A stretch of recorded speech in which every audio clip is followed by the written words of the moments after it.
was your heritage to you as a kid growing up? So important. I'm really quite traditional, actually, contrary to what some people might think about me. I'm quite traditional in the family sense. Tell me what happens on Sundays.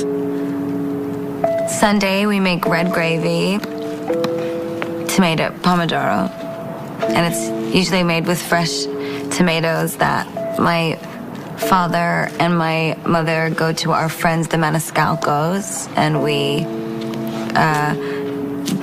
boil the tomatoes and add the basil and the garlic and the salt and the pepper in these huge vats in the backyard, and then jar it for the year. And then on Sunday, we put it in the pot, we spice it, let it simmer all day, and make sausage and meatballs and pasta. We've since switched to whole wheat pasta from my dad's heart. After a while, those Italian men, you know, gotta start eating healthy. Tell me about your relationship with your Aunt Joanne. Well, I never knew her. She died when my dad was really young. But it was sort of this, she was this enigmatic figure in my life. This person that died that meant so much to my dad's family. I just felt really connected to her. She was really into poetry and crochet, and she was a painter, and my grandmother had her works of art all over the house. I think that she, in a way, makes us closer to our dad, makes us understand him more, because he's very strict and he's very protective, and I think that losing her contributed to that. He just never wanted to let us go. I printed her poetry in my first album. I remember I brought it to my dad and I said she never got to be a published author, so she is now. That's so rad. Yeah, I surprised him. He opened up the booklet. People always ask me how I have so much energy or how I work so hard, and I always sort of humorously but half seriously say, I think I have two hearts.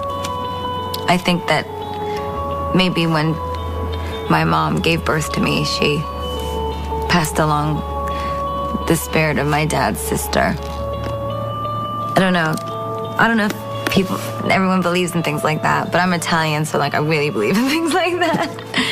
I believe in ghosts and bad luck. I'm Italian. So I think she lives through me. Every night before the show, when we pray, we say Joanne before we go on stage.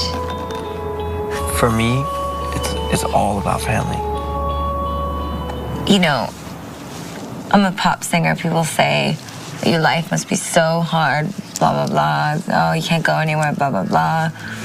Criticism, scrutiny, blah, blah, blah. And I'm just like, you don't know about scrutiny. You don't know what my grandmother went through. You know what my mother was been through, my father. And the dream of my family to have a legacy. The dream. My grandparents came here from nothing. My father was the first to go to college. My mother was the first to go to school. It's like the dream of my family. You know, my father wasn't always like the most open-minded person. And watching his life change, meeting the fans, watching my mother's life change, my sister, my grandparents, I feel now like we just have this greater purpose as a family. At the heart of all of this, there's someone very young and Italian deep inside me that just really wants to continue the legacy of her family, for her father, for my dad.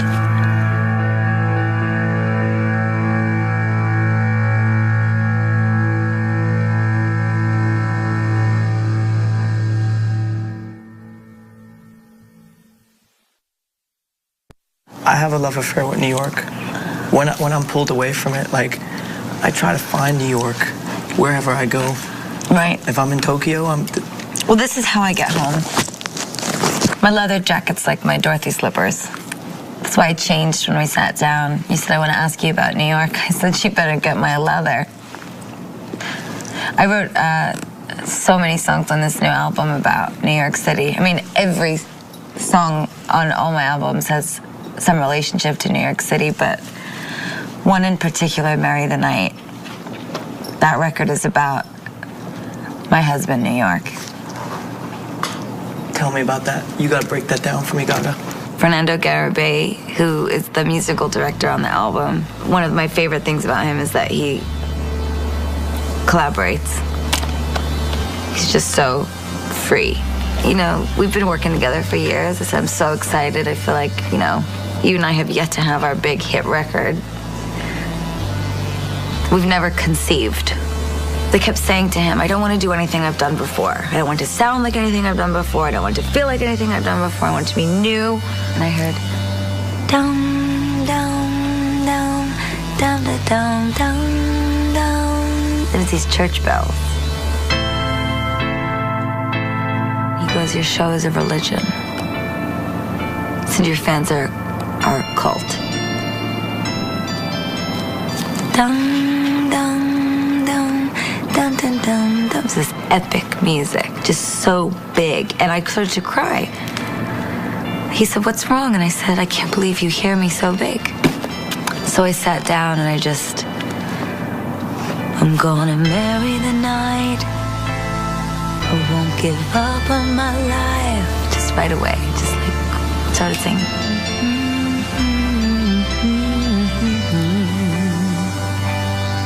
I'm gonna marry the dark. I mean, just like went right in.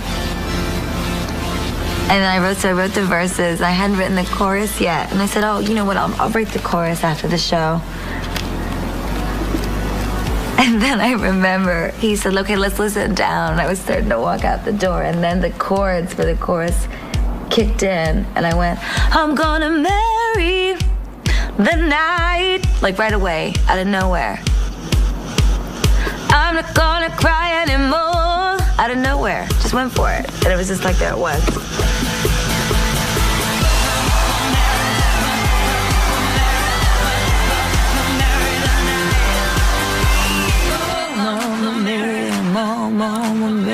Mama, marry the night. And I was like, it's like Whitney, but imagine if Bruce Springsteen had a baby with Whitney Houston. That's what it is. So that's what it is. And then he said, okay, that's what it is. And that was it. We made a baby, finally. After all that fornication. Miserably long and tedious. Fernando and I finally conceived. I'm gonna marry the dark, gonna make love to the stark. I'm a soldier to my own emptiness. I'm a winner. Nothing's too cool to take me from you. New York is not just a tan that you'll never lose. It's never gonna go away. The tan of New York never goes away. After the Fame and the Fame Monster, I had this tremendous feeling of loss because I hadn't been in New York for so long. I missed my friends so much. I felt haunted by my past. And then I sort of woke up one day and I was like, what the f*** are you crying about? Just go back. I literally knocked on people's doors while they were asleep in Brooklyn. Just, it's me, open up. You know, toothbrushes with foam hanging out of their mouth. And what are you doing here? Me and my best friend have 2 bikes, Karen and Henry, from Goodfellas. And we would just ride around and ride to the bridge, ride down the old streets. All the neon signs popping out of the sky. All the darkness lifting into fluorescent colors. All the dirt turning into gold dust and rainbows. The way I see New York City, it's so otherworldly. It's this neon Roy Lichtenstein look at life. It's just this completely magical and beautiful, joyful place. That represents for me feeling the exact same way now that I did back when I had no record deal and back when I had no voice in the world other than my very sweet and small one that was shouting on Stanton Street. And it's so important for me because in a very strange way, when you travel as much as I do and you see so much, the world gets smaller. You're on a plane and you get off and you're in 50 different countries and it all starts to turn into something that's very linear, and it's really not. The world is wide and huge and endless. When I ride Henry reminds me how big the world is because it takes so long to ride 20 blocks in that city. It's a whole mile. And it feels very different from being in the backseat of a car or being on an airplane or being on a stage where, you know, the stage is this one city block. When I ride around and I look at the stars and I look up into the sky, I know it sounds crazy, but sometimes I just don't do that anymore. You know, I'm so busy working. I'm trying to become better for my fans, but sometimes what will be better for them is when I look up into the sky and I say, well, that's the brightest star. Sometimes you just gotta look.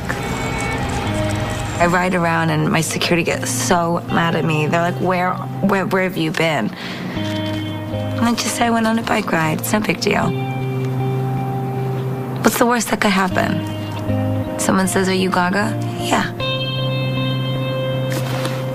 Ching ching.